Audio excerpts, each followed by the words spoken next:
Welcome to another exciting episode of the Andre The Beast Crayton Show. Today, we're going to tap into a topic that's been sort of controversial on how people deal with coming in and out of addiction. There's all kind of different treatment plans out there and all different type of addictions. And me personally, I think when you have different addictions, they require different ways to deal with. Today on the show, we have all the way from Dale. Let me make sure I get the pronunciation. Delray Beach. Yes. Delray Beach, Florida. Yes. A young lady who shared her story, and it was so impactful. I was thinking, how do we take such a story and spin it into 30 minutes and so people can understand exactly what you went through? But I told her we're going to do it. I'd like to welcome to the show Whitney Kell, and not Hale with a K. Welcome to the show. Thanks, Andre. It's an honor and a privilege to be on your show. It sounds like you provide so many people a lot of benefit and service. So thank you for including me. Thank you.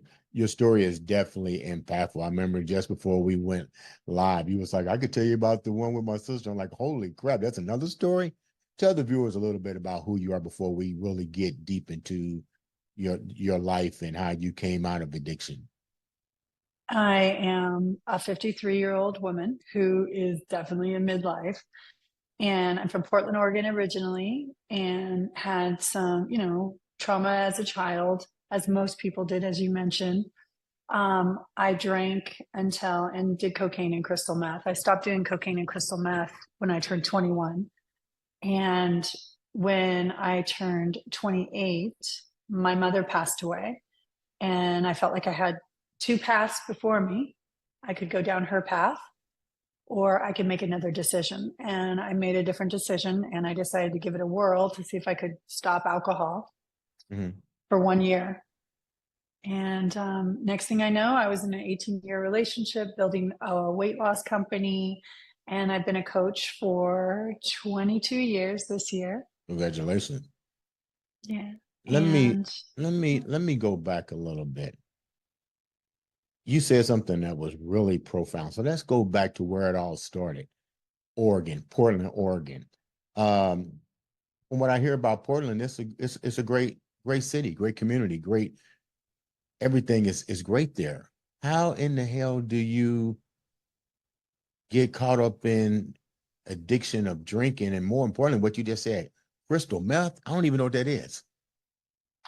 Yeah, so crystal meth is actually one of the capitals in Portland, Oregon. You make it in the bathtub with chemicals. And my girlfriend's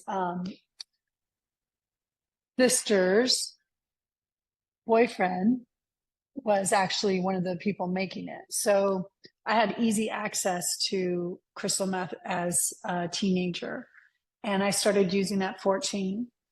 I'm ADHD, so it actually, which is a symptom of trauma, and it actually helped me stay focused. But as I grew up and got older, playing with meth and coke was just part of the lifestyle. That's what we did. And Where was your mom and dad at during all this in your family? I can't imagine just walking in the house and seeing my kids, teenagers, just smoking and drinking. Where was your role models? Where was your mom and dad? What were they like in your life? Well, my dad, we didn't talk to for years. First, we didn't talk to my mother since the age of 6 until I turned 14. Then I moved in with my mother, and we didn't talk to my father until she passed away, which was 24 years ago. She passed away. My mother and I did crystal meth together before I'd go to school. Say that again. Well, I was in economics, and I was supposed to make a project, and I made peanut people. I made this peanut people project. We cut the hair, we did the art. We were up all night on crystal meth. I got an A+ on the project, by the way. Wow, but okay. I was, I think I was 16. And unfortunately, some of the people that I attended high school with never did stop. Some went to prison. Portland's a rainy place. 360 days of the year it rained. We had the highest suicide rate in any high school when I was raised in Portland, Oregon. You mentioned during the pre-interview, you come from a long line of the word addictive personality traits. What were some of those family? How deep did the wheel go when you talk Right. about Well, family addiction? yeah, my mom was raised in foster care with two sisters who were all from different men. Her mother, the times I remember meeting her, she was drinking. I could smell it on her breath. I remember, you know how your parents force you to hug the other people, you know, the relatives where you have to give them a hug. And I remember how bad she smelled. You know, my grandparents would drink, on my dad's side would always drink whiskey and Coke. That was what was in their back area. So I just came from a lot of people and a long line of probably family members who had trauma. You know, you imagine what your mom and dad went through as children and how different things are now, what they're allowed to do, what they're not allowed to do. And, you know, I had a friend who has help, like they have nannies and they have so much help. And they said, imagine being a parent back then and you got those kids all the time. Let's say you have a mental illness. Like my mother was probably bipolar, untreated, and she's got two kids to raise. You don't get to sleep. So you're slapping the kids around or you're drinking to relieve the pain of the unhealed childhood that you've had. And now you got another kid you got to raise and you didn't even get raised well yourself. How do you afford? How, how do you afford to keep this type of lifestyle? This is generation to generation to generation. It takes money to get your hands on these resources for addiction, meth, to make it, to do liquor. I mean, how were you guys providing this? What kind of who's providing the resources? Right. That's a good question. Well, you think about now, most kids have access to millions and hundreds of thousands of dollars here. But back then, you know, we would scratch together money. I started working when I was 14 years old. So I started working at Winchell's. I remember mopping the floor. My mom would come in, she almost peed her pants laughing so hard, watching me wash somebody else's floors. I wanted my own money. I mean, I think a lot of addicts are some of the smartest people on the planet. They just don't know how to deal with the trauma that they experience, so they drink it. Does that answer your question? I'm more concerned about when you have to feed the habit. So naturally, by this, you're saying this is natural where you're from your family. Like, but it takes a lot of money to feed this habit. Like just mopping floors just ain't covering it. I mean, how was everybody being fed? You know, these Right. My mother married a man. We visualized it. My mother was very spiritual, despite the fact she was also an addict. And we were living on food stamps. Um, and she was a manicurist. And I remember we visualized my stepdad coming in. She married a heart surgeon, and suddenly we were financially well. But before that, as I mentioned, my girlfriend's sister's boyfriend was making crystal meth in the bathtub. Crystal meth is like poor man's cocaine. So that was easy to get a hold of. your mother Um, marries a heart surgeon. I'm mhm. trying to I'm not judging. I'm just trying to get clarity here. Putting myself in probably the viewer's mind. What was this heart patient, this heart surgeon? What was it about your mom that drove him to marry your mom? Because if you got this addiction, was she that good at hiding her addiction that this guy would marry her and jeopardize his own career with meth and alcohol and addiction problems and so forth? I'm trying to understand. That's all. Yeah. Well, what my opinion is my mom was a functional alcoholic. And by functional, that means that you can do life where people don't know that you're an addict until they get super close. And so what she did was she withheld certain things, including sex, until they got married. And my mom was sexy. She was beautiful and she was fun and funny. My girlfriends would come over. People from school came to my house to hang out with my mom. She was super cool. What was And what was law enforcement? I mean, if you got that many people coming around, uh, almost let's call it what it is, a crack house. law enforcement has not be far. Or did you guys live in a community where they was like, fuck it, they got addiction problem, let them self kill themselves? Well, the people who were making it, the crack dealers who were not crack, crystal meth, who were actually making it, they did have some legal issues. We were in the suburbs, so we would have parties. We'd have 200 people over, and my mom would buy the kegs. So we would just have huge parties in the backyard. Oregon, back in the day, it was just fields, like You guys you're live in the outside. suburbs and on food stamps? Yeah. Well, my dad was a cop, by the way. Speaking of where was the police? Wait a minute. Time out. Your father was a cop Mm-hmm. and He's a he police was officer with the aware Portland of what Police. was going on with Yeah. in your household. Well, he knew what was happening with my mother, so that's why he ended that relationship. And he remarried, and we just didn't talk to him. He would hear about stuff like my sister and I were shoulder tapping. You know what shoulder tapping is downtown. We got someone else to buy us beer, and we crossed the street illegally, and we got in trouble. And they almost gave us a ticket. And then we said, what's your last name? And it was Kell. And they said, oh, we know your dad, David Kell. It's like the military, the police department. It's a brotherhood. So they let us go. I got out of a couple tickets because of that. But Because didn't your father, the police officer, see the unhealthy environment that his kids were in? And did he step up to take control of the situation?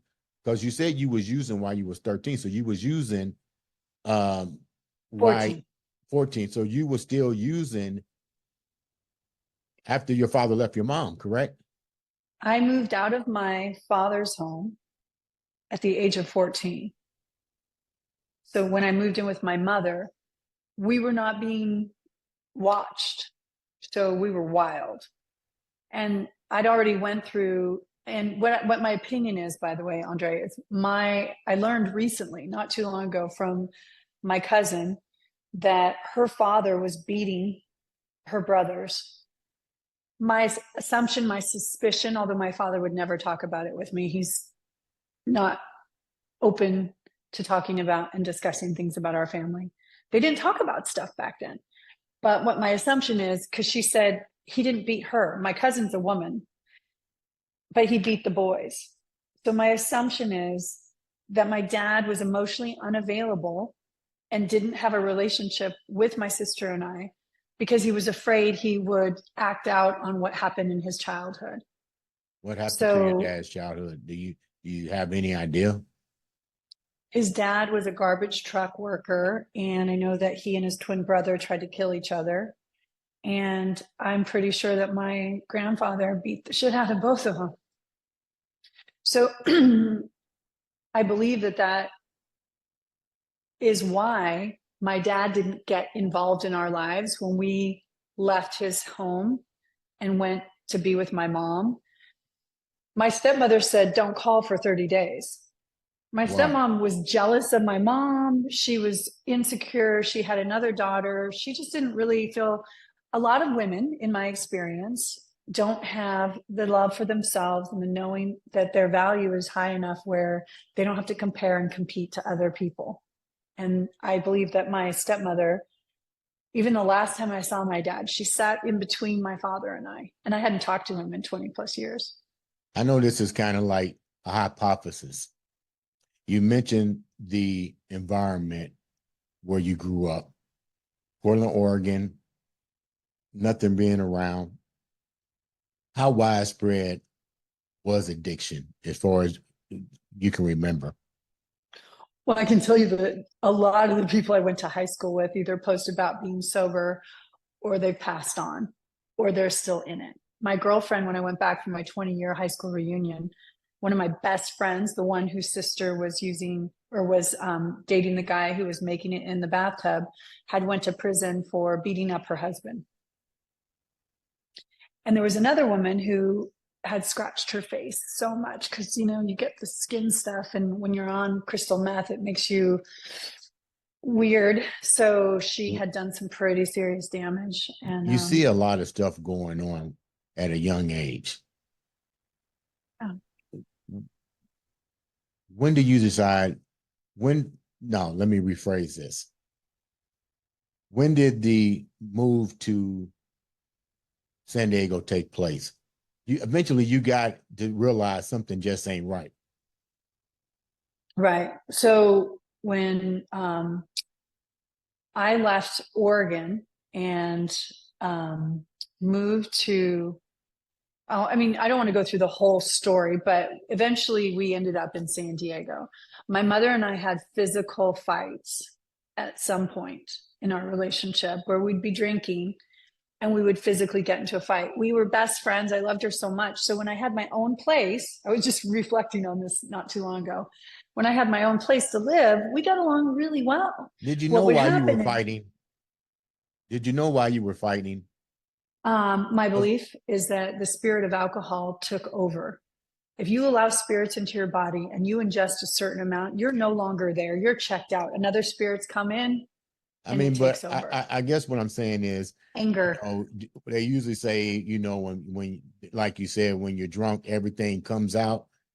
Can you reflect back then some of the things you might have said to your mom? Because that's when you probably was most vulnerable and everything just spilled out. Do you recall anything that you guys were saying amongst each other and then look back later and go, wow, I can't believe that, that was all bottled up inside me? Well, my memory is not great, I'll be honest, at 53 menopausal. But what I can say, and we were drinking at the time and drugging, what I can say is that there was a lot of anger. My mom demonstrated, and this is something that I've learned in therapy, she was able to quickly use other people's systems to process, digest, and metabolize her anger. She did not have a demonstration of how to process, digest, and metabolize her own anger and let it go. Mm-hmm. So I never had anyone to demonstrate to me how to do that internally. So generally, if something triggered me that she would say or do, which was frequent, I would call her a narcissistic alcoholic, but I think those terms are thrown around so much. And I don't have factual evidence that that's what the story was. I just know she was mentally ill to some degree. To do crystal meth with your children when they're 15, she slept with my sister's boyfriend. I mean, she was out of control. She didn't have a demonstration. There was no one who led her into her own heart to help her know how to process, digest these emotions that she was having. And when you don't have someone teaching you that, my opinion is, in addition to all the trauma you've experienced, you look outside yourself for answers. So physical violence is outside yourself. If you're trying to repair a wound inside and you can beat the crap out of somebody on the outside, you feel empowered. And so, like, we pulled each other's hair. And I remember that was the last time that I lived with her. That was the one time we got physically violent with each other. I moved out. We were living in a trailer park in San Diego. And I knew I had to get my own place because we were going to do some serious damage Did to any of each you other. guys And ever get incarcerated from your actions? my sister was on antabuse at the age of 15. I don't know if you know what antabuse is. Some of your watchers will. And she was arrested 3 times. She stabbed me in the back with a knife one of those times, and she hid in the bushes outside. So she didn't get arrested for that. But she did. One of the times she used my ID when they pulled her over for DUI. And we had this school program where they come and pick you up at school. Or if you get drunk, they pick you up from the police station. And they walked in and said, I'm not going to share her name publicly, Right. but I understand. they said her name out loud. And they looked at the license and they're like, oh, you're not Whitney? And they took her back in and booked her. So I know we bailed her out of jail at least 3 times. So the night she stabbed me in the back with a knife, that was intense. My sister changed. My sister had such a deep, my belief, mental illness, and the spirits, as I saw on one of your shows, there's like whatever you want to believe about spirits, but she got inhabited by some nasty spirits depending on what she drank. She still does. She has not chosen to make a change to her life. I did. And she just threw a knife at me and it stabbed me in the back. And multiple times she beat me up. She'd lose boyfriends because she would beat me so hard because she didn't have an example of how to digest and metabolize the fact that we didn't have a father who cared for us. We were traded from home to home. My mother didn't have mental stability. So no one taught us how, like I'm learning right now from Dr. Joe Dispenza's work, which I love. And he said, sit with your own heart, open your heart and sit with your heart. I don't think I've ever had anyone sit with my heart. No one was present enough. My mother, between her ADHD, probably because I've got it, and the bipolar and all the drinking and the nervous energy that she expressed and the anger, I didn't have that person, the mom that showed up as a mom. She showed up as a friend. I forgive her. She didn't have the capacity. She didn't know how to do it.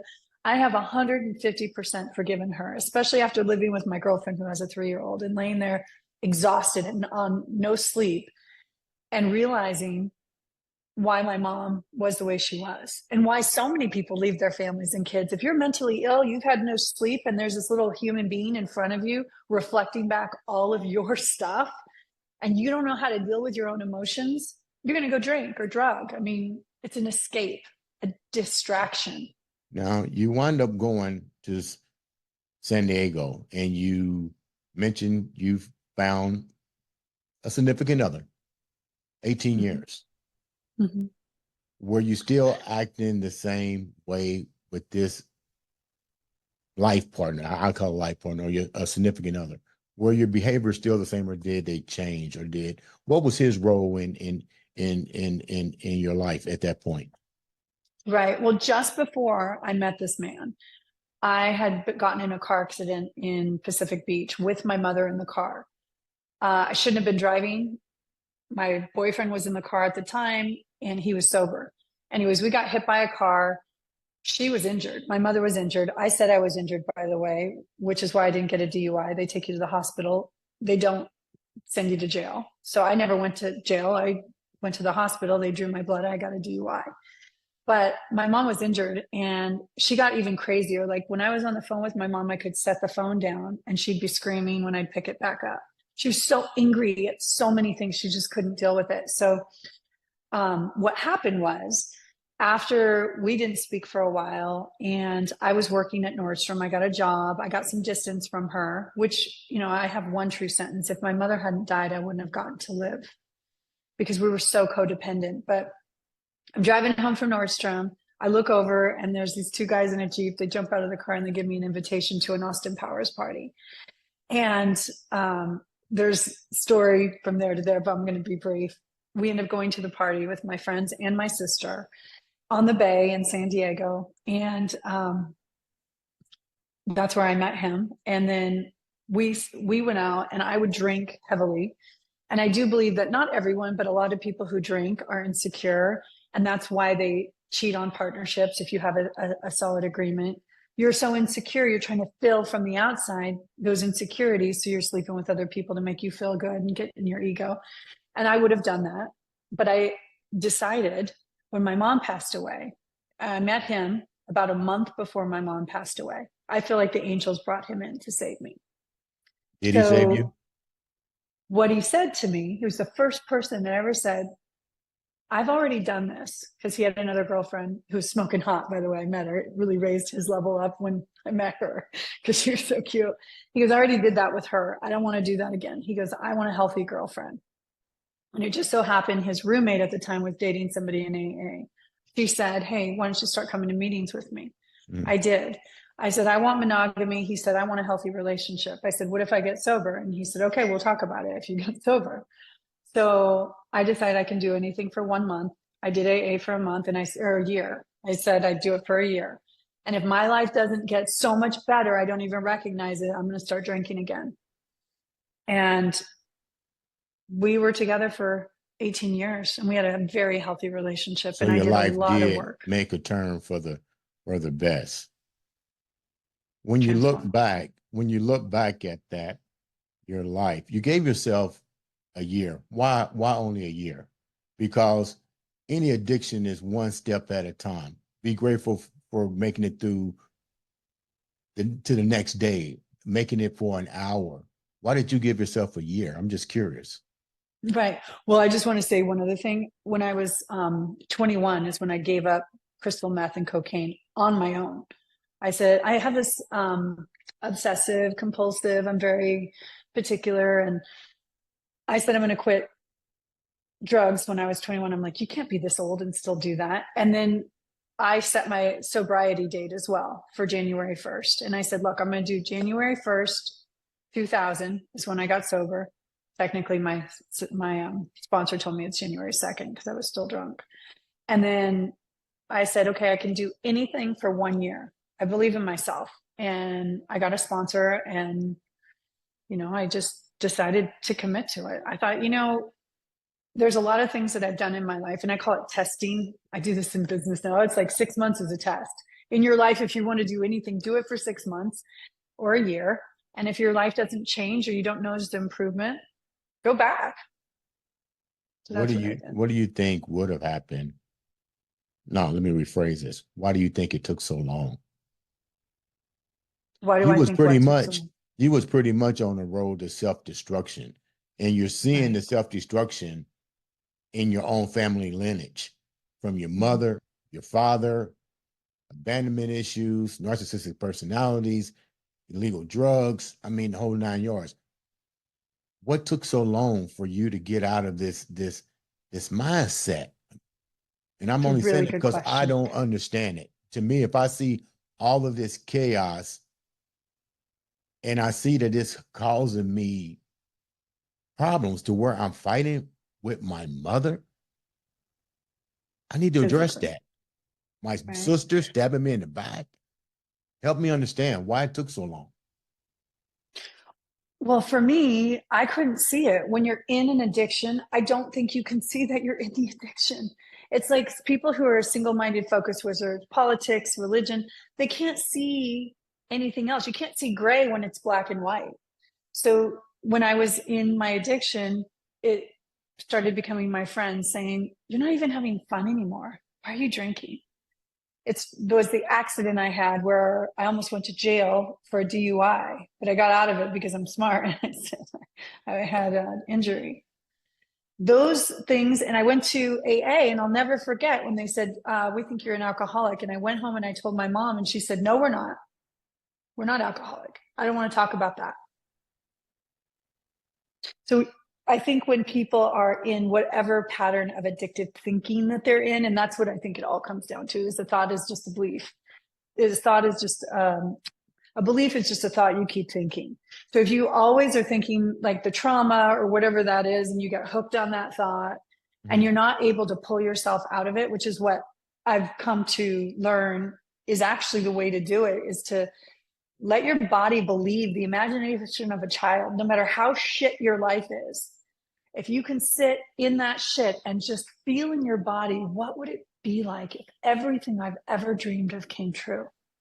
What does that feel like?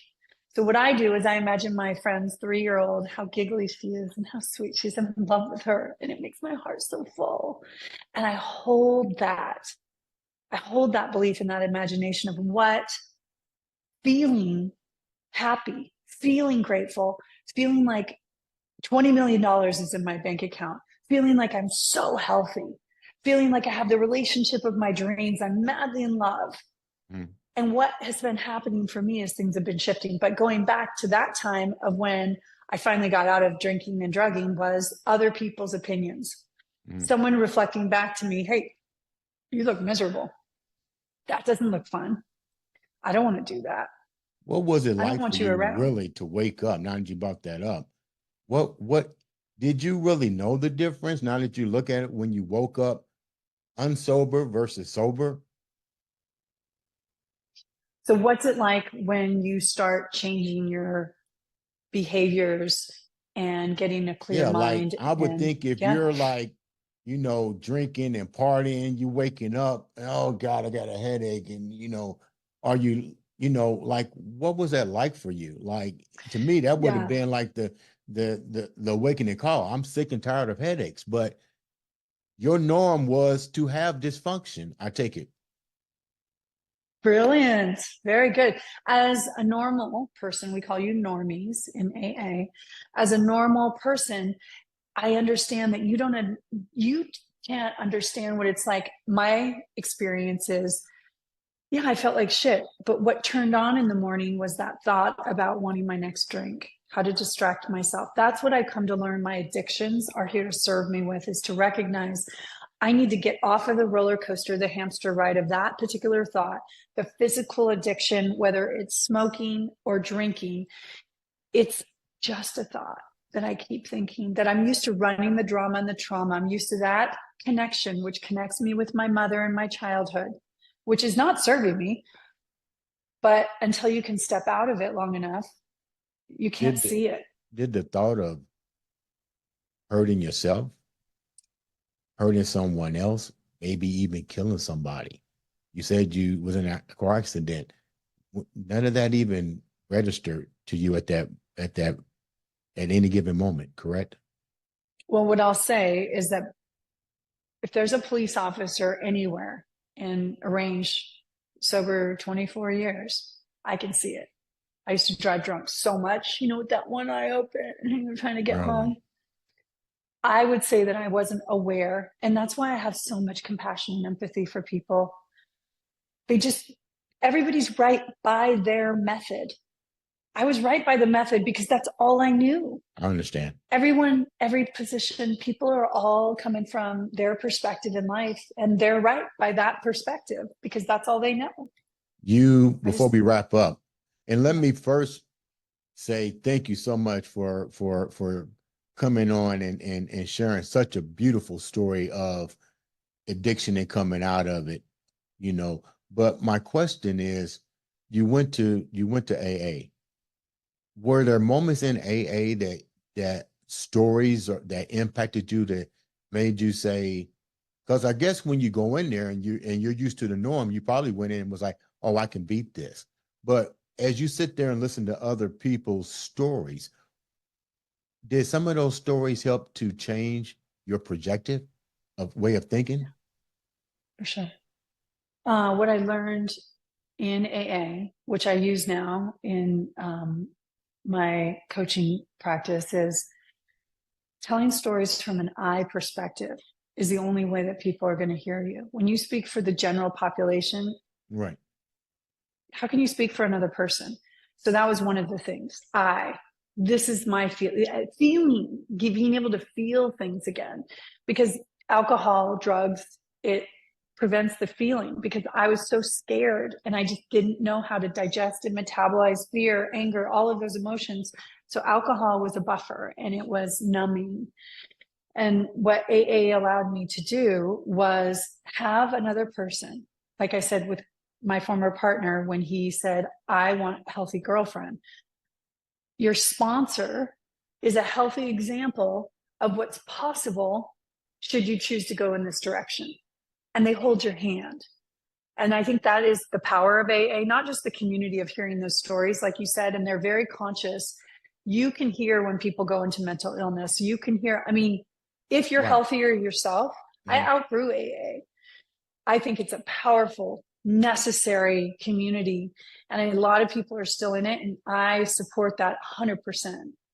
But I started doing other spiritual work that, from my perspective, graduated me. I have zero desire to drink alcohol. I am clear that spirit is not my spirit. I believe there's lots of spirits that we can play with. There's all kinds of medicines out there that you can choose to put in your body. And some of them will take you in the direction that you need to go, and some of them won't. And right now, meditation is my medication. My number one spirit is self right now. Sorry. You're doing a lot of stuff now with physical health, mental well-being, financial, and more importantly, the word I like to use, abundance and stuff. Before we wrap up, what's your life like now? What do you want people to get out of your story? I have moments where I feel like I am the happiest I've ever been in my life. Freedom is my middle name. Now, what was most important to me when I was 15, 20, 30, 40, and now in my 50s, completely different. I am so proud of myself for making the decisions that I made, that discipline, the way that I took care of myself when no one else was there to show me how. And I made decisions. And then I feel like, the steps that I was able to move into really helped me. So I'm very grateful. I'm happier than I've ever been. And if I hadn't, I think a lot of people who end relationships, I ended that 18-year relationship. I think what happens is people know that a relationship is over, whatever that relationship is, with alcohol, with a spouse, friends, they know it's over, but they stay in it. And they don't hate the other person. They hate themselves for not ending it, not choosing to take discipline or to take healing or to take their own life back. And what I've done is over and over again, I've stood up for myself. I've been open-minded to take the next step from a healing perspective. And I believe because of that, my spirituality is tight. I have a very, very strong spiritual practice. And, a lot of people tell you to do self-love. I feel like I've had a direct experience with what that actually means. And you were loved when you were little, is my guess. So the people out there who don't have addictive behaviors, they were loved in a healthy way. Mm-hmm. You were cared for. You didn't have someone demonstrate alcoholism behavior. People who are sexually traumatized, I think it's 90% of people who had sexual trauma go out and repeat it. It's just, this is why I have so much compassion. If you imagine whatever happened in someone else's life, who were their parents, you can kind of get a sense of what that person's gone through. So for me, ending my relationship with addiction, and I do it all the time because I have addictive thinking still. It's not, there's no end to this journey until we're dead, in my opinion. Right. It's a practice over and over again. You know what? Thank you so much for coming on, Whitney, and sharing that beautiful story. I wish you the best in your future endeavors. I know you definitely, this story will impact. If it doesn't impact the world, it will impact one person. And sometimes that's all we need to do is impact one person. Ladies and gentlemen, this has been another exciting episode of the Andre the Beast Crayton Show.